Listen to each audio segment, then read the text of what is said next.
No.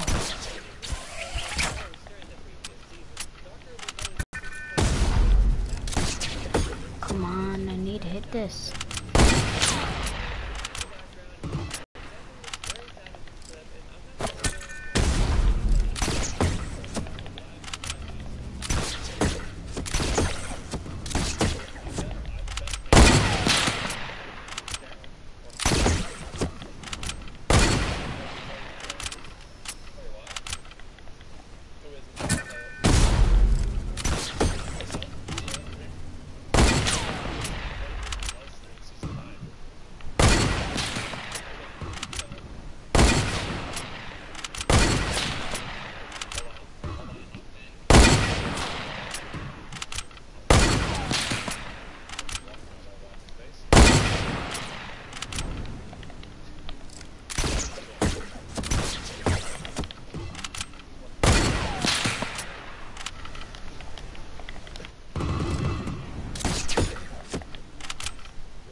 Aimbot.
God.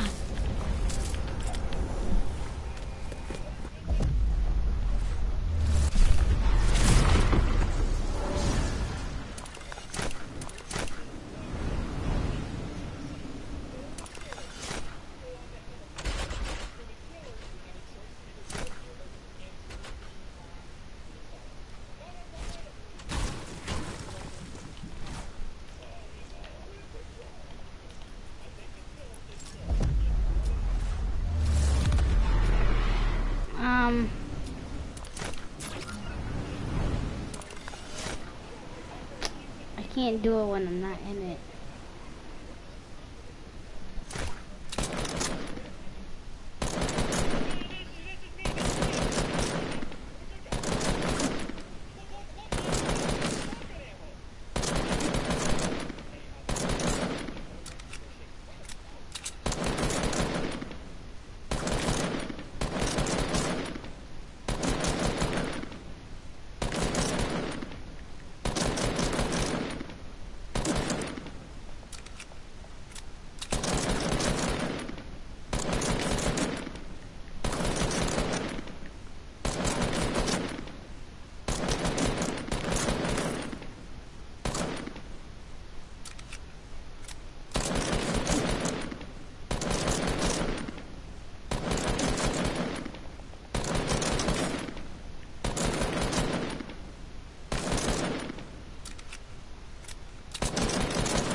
I can't get in.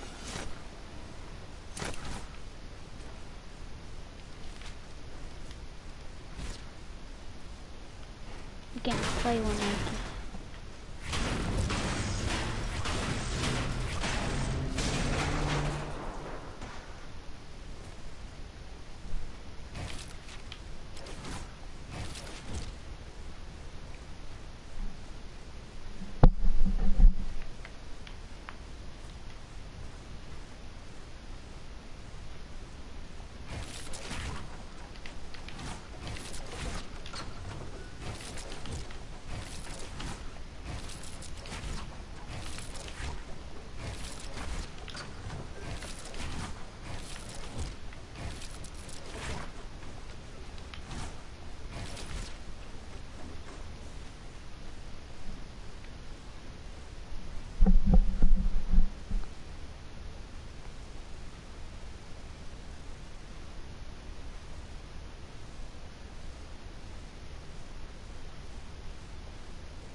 Here, you gotta get up.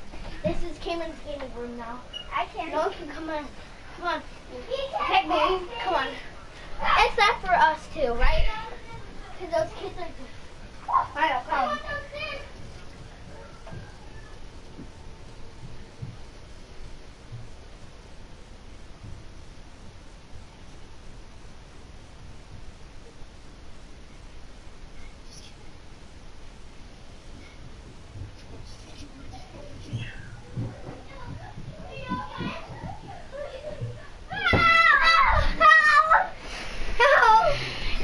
I told you guys cannot go in here. This is where only me and Kiki can go in. Let's go. You guys cannot be in here. Can't catch me. You can go catch them.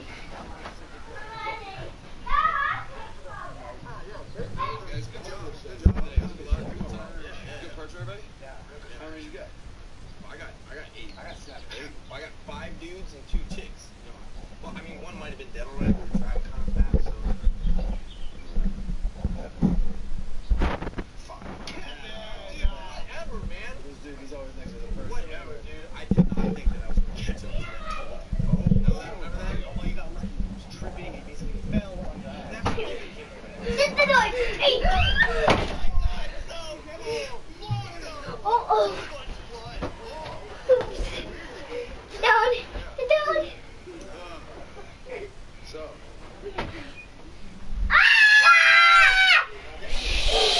I got this. Get out. Stop coming in here.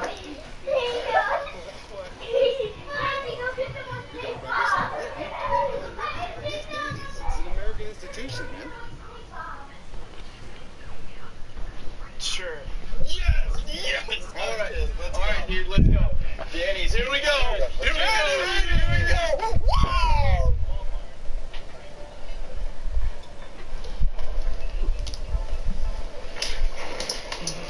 Okay, we got 4 purge specials. Yes. There you go. Yep.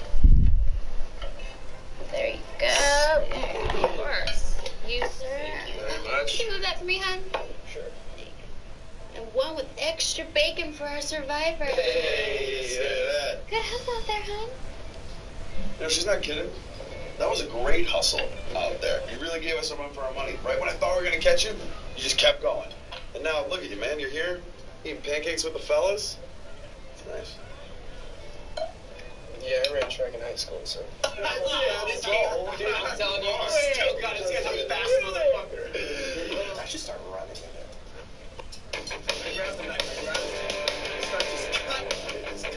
After you've purged, binge on Danny's early purge special.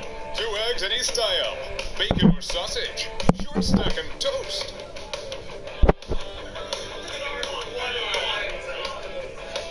Get over 10 kills, enjoy a free Sunday. This time it's death or chocolate.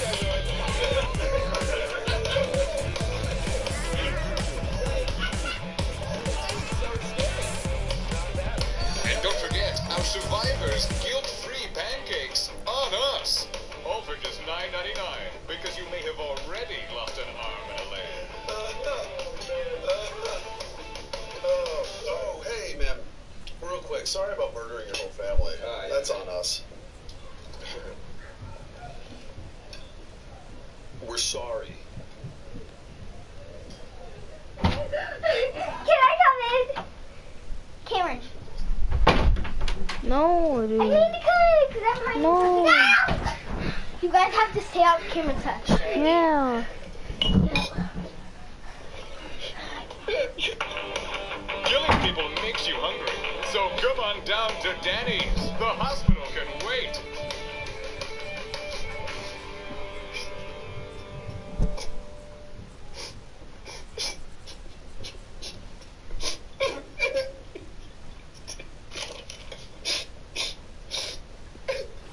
Don't forget, orphans eat free, because your parents are dead.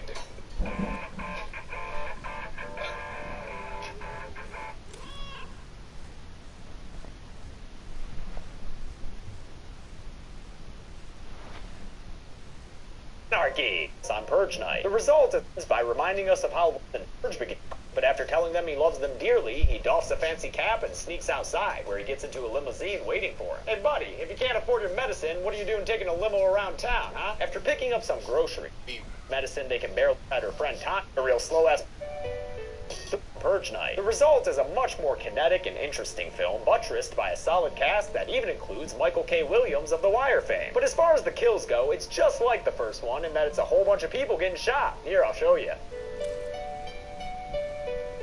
The movie begins by reminding us of how life under Purge is, and it jumps around to introduce the characters we'll be following. First, Sergeant Leo Barnes, who's gearing up to go on a personal mission against the man who killed his son in an accident, but walked free because of a prosecution error. Sounds like a real slow-ass motherfucking Jeff situation we got going on here. Then there's Liz and Shane, a couple played by real-life spouses Keely Sanchez and Zach Yofer. Liz and Shane have recently decided to separate, although Shane is having second thoughts about it. Finally, there's waitress Ava, who has a shitty job alongside her friend Tanya that they don't get out of until there's only 2 hours left before the Purge begins. Ava walks home where she gets harassed by her nasty landlord, Diego. Take me up there with you tonight, get a little protection, you know what I'm saying? Come on now. Waiting for her in her apartment is her father Rico, who's sick and needs medicine they can barely afford, and her daughter Callie, who's a big fan of this anti-Purge activist Carmelo that she watches online. Carmelo argues that the Purge isn't an outlet for rage, it's a way to kill poor people as population control. He also says it's time to stop that shit.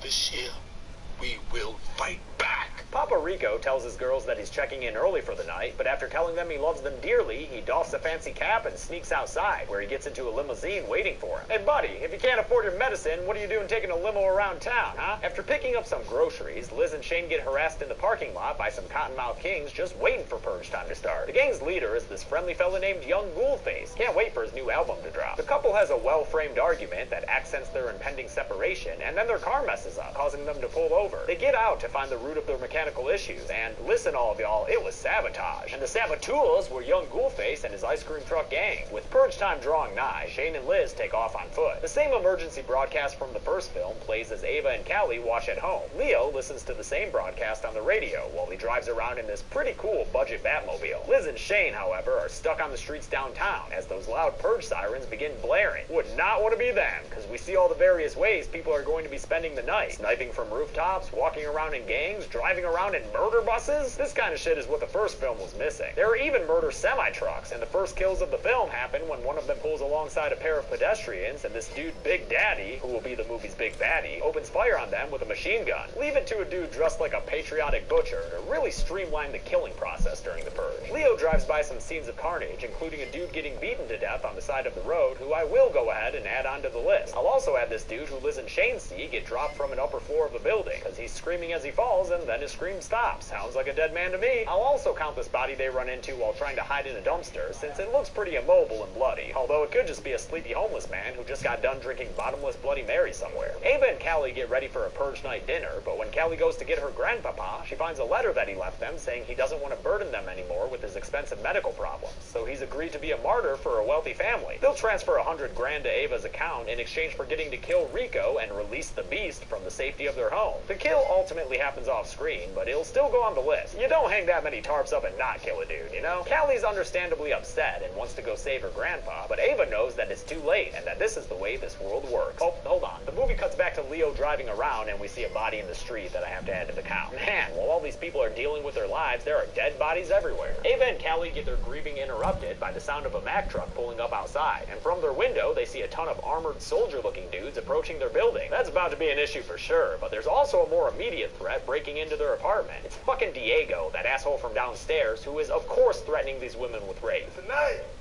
I'm gonna release the beast. It's my right. Okay, dude, but maybe clear your throat first so it doesn't hurt to hear you speak. It's my night to motherfucking purge. Or not, that's cool too. Luckily, the only thing this gross motherfucker's able to do is lick Ava's face before he hears someone else entering the apartment and gets shot to pieces. That trademark CGI Purge blood spurting out of all his bullet wounds. Hasta luego, Diego. The assailants are, of course, the armored men they saw outside, and these guys grab the ladies and radio to Big Daddy downstairs that they found exactly what he was looking for. As they drag the ladies from their homes, we see a number of bodies along the way, and see the kidnappers shooting at someone off screen, who I'm certain they didn't miss. All in all, another 5 kills are added to the count. The one-person shot off screen, and 4 visible bodies. Big Daddy's children pull the ladies out into the street right as Leo Barnes happens to roll up onto the scene. After seeing them toss Callie to the ground, he begins to have a debate with himself over whether or not he should do something. Just drive.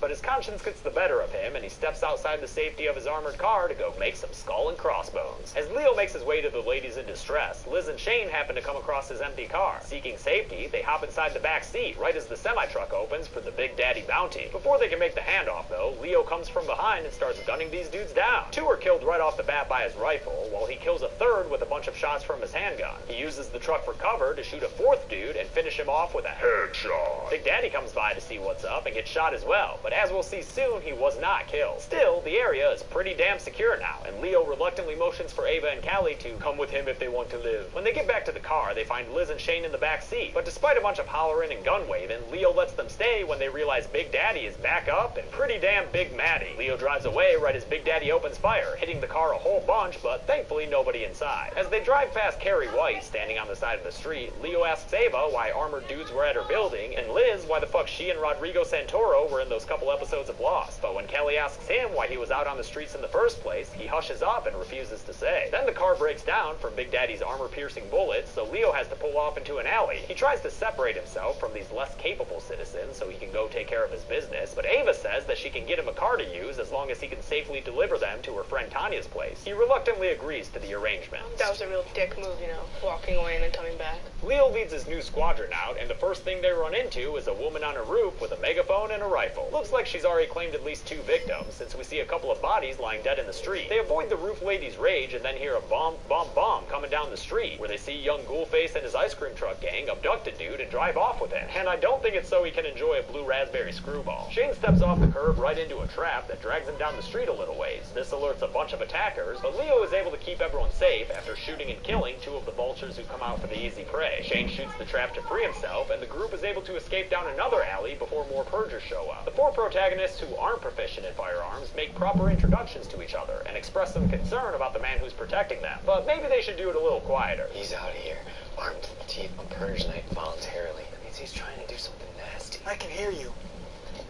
Sorry. Callie tries to break through Leo's tough shell, and honestly, the relationship between these 2 is probably the best part of this movie. I'm guessing you're either a cop or a criminal, huh? I'm guessing you're either a pain in my ass or a pain in my ass. She surmises that he's out and about to get his purge on, but he shuts down the convo before he can go anywhere. I'm gonna stop talking because you're being an asshole, okay? Not because you told me to shut up. As they continue on, they pass by the body of a stockbroker named David, who was killed and strung up in front of a bank, the note around his neck blaming him for lost pensions. The Purge movies love to make socio-economic commentary, even though they never really mastered the art of subtlety. The group rounds another corner to find 9 more bodies to add to our list. There are 7 on the ground outside that big Mac Daddy semi-truck, 1 more body barely visible inside, and a 9th guy who jump scares the group before falling to the ground and whispering that they were just doing their duty as he dies. These are the same peeps who invaded Ava's apartment building, and their high-tech monitors inside the truck include live feeds of the city's traffic cams, even though, as Liz points out, traffic cams are controlled by the government. Callie says this truck must be the new founding fathers themselves, a theory further supported by Carmelo's logo painted on the wall, indicating that his group was behind the attack on this big rig. Another semi-truck rounds the corner, and the group hightails it out of there, down yet another alleyway. At the end of this one, they find a couple of burning vehicles and 3 more dead bodies to add to the kill count. Don't know what happened to the 2 in the back, but the foreground body's getting shanked like a motherfucker. Leo sees a subway entrance he'd like to get to, but before they can, Stabby McStabberson finds them behind the wall. Luckily, Leo is able to subdue the guy in a stranglehold and eventually kills him by choking him to death. Hey look, a death that's not from a gunshot. The Purge Anarchy is a whole new world with a fantastic point of view. They wind up down in the subway, and after Callie tells Leo that purging is wrong no matter what and that killing won't help him with his issues, they find a group of vagrants hiding out from all the violence. Too bad this place is about to get Mad Maxian up in this bitch, with these crazy death dune buggies riding up. The flame-throwing psychopaths at the helm chase down our heroes and the homeless alike, but I only see 3 deaths that happen for sure. First is a vagrant who's mercilessly gunned down, and then, as if that wasn't enough, run over with the dune buggy. God damn! Another vagrant is shot to death in the background. The third for sure death is one last homeless dude who gets torched with a flamethrower, because let's be real, if you show someone with a flamethrower, there's gotta be a kill with a flamethrower. It's pretty much the law. Shane and Liz take a stand and shoot at the death buggies as they approach, but Shane takes a shot through the shoulder that puts him down temporarily. The couple manages to rally like a frat boy after day drinking, with Shane shooting the driver and crashing the buggy into the side of the tunnel. Then Liz lands a shot on the flamethrower gas tank and blows the whole thing up. I'll say it killed the 3 occupants of that first dune buggy, as well as the driver of the one behind them, who flies through the flames. With 4.5 hours to go, the group makes a desperate run to get to Tanya's house, giving us some cool shots in the process. Some traffic cameras also get a cool shot of the crew and reports to a pair of semis, one of which veers off to go after them. The group gets to Tanya's house and is led into her apartment, where Shane is stitched up and everyone gets some food. Can't wine and dine Leo, though. He's only interested in getting that car, so he can enact his legalized revenge. But Ava is still super against it and breaks some bad news to him. There is no car. Damn, you'd think a guy named Leo would be better attuned to lying. Tanya's father and brother-in-law get back from checking the building, and things get a little weird, with Tanya's sister Lorraine being pretty mean to her husband, and Tanya telling her to chill. They watch Purge Night on the news, where we had 2 more people to the kill count when they're shot to death during a Pittsburgh feed. Must have been a couple of Flyers fans. At least all this drama brings Liz and Shane closer together, with her retracting those plans to get separated. When Tanya tries to lighten the mood by playing some music and grabbing her brother-in-law's dick, the only thing she manages to do is piss her sister Lorraine off enough to frickin' murder her. Apparently, Lorraine's husband had been cheating on her with Tanya, and Lorraine decided to put a permanent end to it on Purge Night. A little shootout occurs, but Sergeant Leo Barnes is a pro and ushers his group of charges out the door to safety. Leo checks outside the building and finds Big Daddy in the middle of a team huddle with his employees, telling them to kill the fuck out of Leo and save him the women. The group rushes outside and hops over a fence to get away, only to find that the young Ghoulface gang is there waiting for him. They knock out Leo, and he awakens to his entire group being held in the back of that ice cream truck. Young Ghoulface himself takes off his mask and, hey, holy shit, it's Lakeith Stanfield, who's been having a very well-deserved hell of a career lately. He says they've just been picking up Big Daddy's scraps as a means to make money. Turns out they've been abducting people in their ice cream truck to sell to some fancy customers, and that's exactly what happens to our unfortunate heroes right now. They're all ushered inside and forced to their knees just in time for the curtains to open, and there's the show. They find themselves on stage in front of scores of rich people applauding their presence. This is one of the more intriguing sequences of the film, as a hostess auctions the characters off one by one to the highest bidders in the room. Eventually, they're all sold to these human hunters as the most dangerous game. Purgers, please suit up. Our protagonists are once again ushered down a hallway and wind up in a dark room called the Hunting Grounds with a couple of other huntees. The hunters have a variety of weapons and night vision goggles to give them an edge, as the rest of the rich folk watch from behind a bulletproof window. The only thing left to do before a meal like this is pray to the new founding fathers, and with that out of the way, the hunt begins. It's a dark scene, but I'll do my best here. We see one body in the background as Leo tells the rest of the gang to stay in place while he tries to gain the upper hand. We do hear a bunch of gunshots go off, but I can't be certain they're all finding their targets, unless I see them, that is, like the case with this running dude who shot straight through a wall. Oh yeah! Leo kills his first pair of hunters with the Hearst brothers, 2 rich heirs whose daddy bought them people to purge. He beats the first brother down a bit before killing him by breaking his neck. Then after the second brother runs out and misses Leo a whole bunch, he is also bested by Mr. Barnes, being taken down and murdered with his own gun. Welcome to the revolution, you bougie bastards! Leo throws on a pair of night vision shades, and we see another 3 victims to add to the list. One person getting stabbed to death in the far background, and 2 bodies on the ground separate from the Hearst brothers, possibly victims of all that earlier gunfire. Leo gets attacked by the Hanover sisters, a pair of huntresses well known for their blade skills, making them the Katana and Melina of the Purge world. After a short fight, he breaks one of their necks against the sculpture, and then, after getting the other on the ground, shoots the second sister as she struggles to get up. He returns to his de facto Purge Night family and gives them weapons and goggles. Together, he and Liz shoot another hunter, Papa Hearst, as he approaches them in his stupid hunting outfit. You wore the wrong kind of vest, dude, but these rich people don't like to play by the rules, because, you know, they're rich people. So they turn on the lights and call in a team of fixers to clean this mess up. While the group despairs over their new odds, Shane gets lit up by a whole bunch of bullets by a dude who Leo immediately returns fire on and kills. Unfortunately, this lightning strike kills Shane, which has really got to suck for Liz, seeing as their relationship was just on the mend. It's actually an emotional moment in a series that usually has a hard time creating them, so good job, Anarchy. Some alarms go off to warn the rich people that Omar coming. After a flash grenade is thrown and blows up, 3 security guards get gunned down, but not by Carmelo himself. Instead, it's by one of his men, who we know from the original Purge and that French-Algerian beach, because it's the Stranger, motherfucker! He and the rest of Carmelo's movement burst into the hunting grounds and quickly dispatch of another couple hired guns dressed like waiters. Hope the paycheck was worth it, guys. With the battle underway, Carmelo makes his grand entrance. Fuck you! Fuck your money! And motherfuck the Purge! Callie fangirls over him for a minute since she wasn't able to see him at VidCon, and then Leo tries to get his remaining group to go, but Liz is too upset about Shane's death. I want to purge. So, after the stranger promises to take care of her, Leo, Ava, and Callie run out, with Leo still determined to take his revenge. Carmelo's forces arm Liz and begin a forward assault, really putting the pro and proletariat as they gun down another couple of waiter dudes fighting for the bourgeois. Leo hijacks a car in the parking garage, and even though there's less than an hour left to the purge, he's convinced he can still make it, so he speeds off as day breaks over Los Angeles. When he arrives at his final destination, he tells his companions what we've already surmised, that the dude inside this house, Warren Grass, was a drunk driver who killed his son but got off on a technicality. But after everything we've seen this movie, I think it's safe to say that that is the only thing Leo Barnes and slow-ass motherfucking Jeff have in common. Callie tries one last time to convince Leo not to do this, but he snaps at her and tells the ladies to stay in the car while he goes inside. Having disabled the security system discreetly last week, Leo goes to wake up Warren gently with a nice little a gun muzzle. He throws Warren across the floor and even does the same to Warren's wife, and yells at Warren for what he did while Warren's wife pleads to let him go. After a lot of crazy yelling from Leo, the scene ends, and it cuts to outside the house where Leo steps into the sunshine with blood all over his face. But ain't no time to enjoy that vitamin D when you're getting shot twice like Leo does. The shots that knocked his ass to the ground came from who else? Big fucking Daddy, who followed Leo to this obvious location after learning who he was from his license plate. Big D tells Leo that there's an unwritten rule of the purge.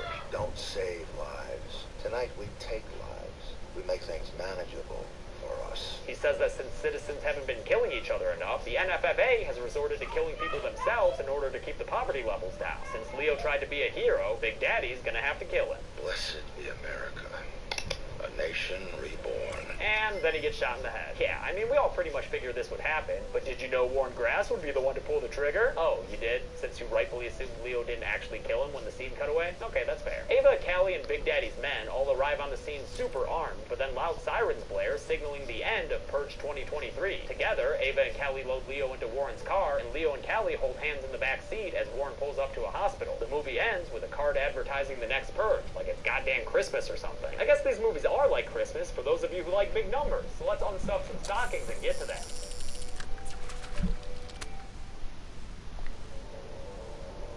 "65 people died during the Purge Anarchy, a new second-place record. Again, gender distribution is hard to know for sure, but I think we wound up with 54 men and 6 women, with 5 kills I just couldn't discern. That makes this pie chart. Yay, pie charts! With a runtime of 103 minutes, we had a kill on average every 1.58 minutes. Purge can't stop, won't stop.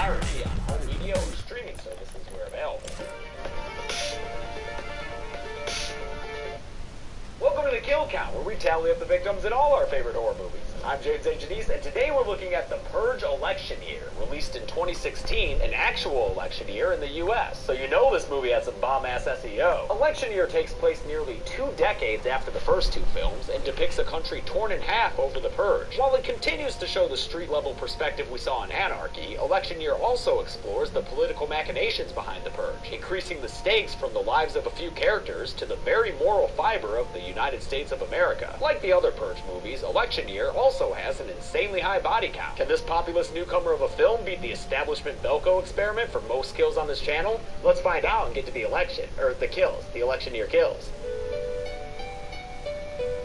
The movie begins with Mark Bowling lambing out before Ray Davis's bass tones take over, since this funky purger's got a real type of thing going down, getting down. He explains in a real weird voice acting delivery. My Purge playlist. I put a lot of thought into it, especially this final tune, as it'll be the last song you'll ever hear. He sounds like an exasperated side character on The Simpsons, but this dude is no Gil Gunderson. He's a sadistic home invader who tells the mother of this unfortunate nuclear family that she has to choose the one family member who gets to live. The rest are all getting googly-eyed. As we'll see, Mama Roan must have chosen her bespectacled daughter Charlie to live, so I'll go ahead and put the rest of the Roan family on the count right now, even though their deaths don't happen on screen. Instead, the cold open ends with a card putting us 18 years in the future, which is a bizarre fucking choice to me for reasons we'll see shortly. Now Charlie Roan, who you can tell is the same character because of her glasses, is a senator running for president on an anti-purge platform, a popular issue for the public after they've learned more about the new founding fathers' corruption. There are even outspoken anti-purge activists like this dude, Dante Bishop, the character formerly known as Stranger, who's yet again played by Edwin Hodge, even though he looks the same age. But fuck it, make it 18 years later. Charlie is played by Elizabeth Mitchell, aka Juliette Berg, Sawyer's true love. Don't at me, Skate Shiver. She's running against NFFA candidate Minister Edwidge Owens, who watches a report about the rising poll numbers with the rest of the party on a kick-ass George Washington portrait television. By the way, the report mentions that the NFFA has been in power for 25 years. So here's the first timeline. The NFFA wins the 2016 election and starts the purge the next year in 2017. The first two movies take place during purges 6 and 7 in 2022 and 2023, and now around 2041, making this purge number 25. Fucking nailed it. Hey there, Future James here, saying I didn't actually nail it, because it turns out election year actually takes place 18 years after the 6th purge, the one in the original movie, making the year 2040 and the purge the 24th one. So, sorry, my bad. And party boss Caleb Warren has decided to celebrate the purge's silver anniversary by lifting the restriction on government officials. In other words, this year you can purge a presidential candidate with impunity. During a presidential debate where Owens defends the purge, Charlie rails against it as a religion of murder. The Midnight Purge Mass, where our great NFFA leaders gather together and slaughter innocents. You know, actually, when you put it like